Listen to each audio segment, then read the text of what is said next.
Good morning. Apparently, you have had a busy week also.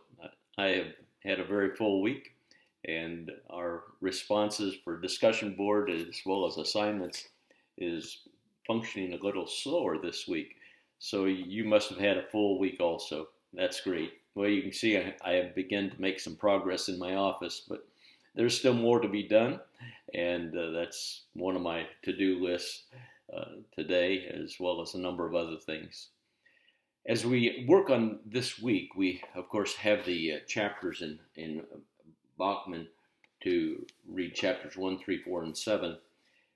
Great reading. And as you then come to work on the paper as well as in the discussion board, I want to encourage you to use the word deity versus divinity. I already have said something about this, but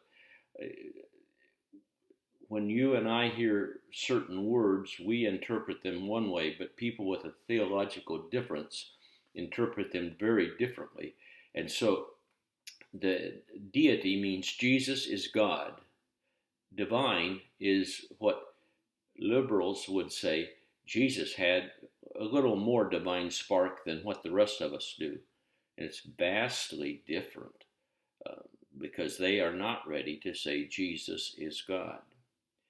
They're willing to talk about God, but they don't want to talk about Jesus. So recognize that as you work on this whole matter of the deity of Christ in the book of Hebrews. Powerful, powerful material.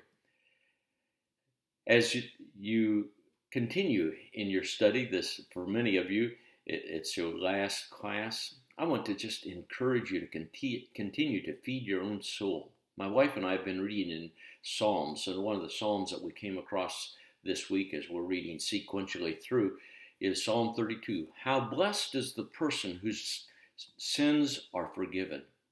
What a powerful statement. I think we forget that joy of being able to say, I am forgiven 100%, totally, no conditions. And then to think of friends that we have who they lay down at night with their guilt still on them.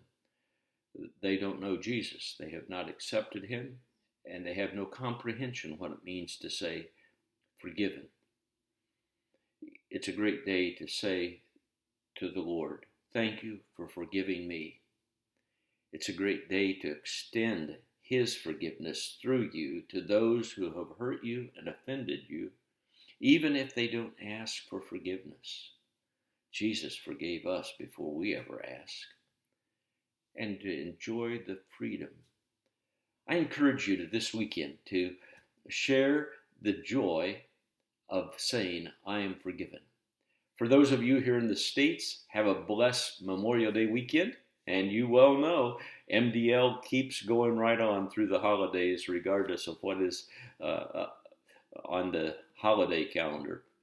So, papers are due Monday night by 11:59 midnight Chicago time. So, God bless you. Have a delightful weekend.